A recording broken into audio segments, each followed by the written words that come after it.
really compressing the low back too. There you go. Let it relax.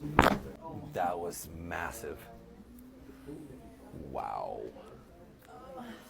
Every chiropractor I've been to, they don't do my lower back. Isn't that sad? Yeah, it is sad. Oh. How'd that feel? Amazing. Yeah, because your hips are jammed up in the socket there too. Oh my god. I'm gonna stretch the neck here. Keep it going all the way.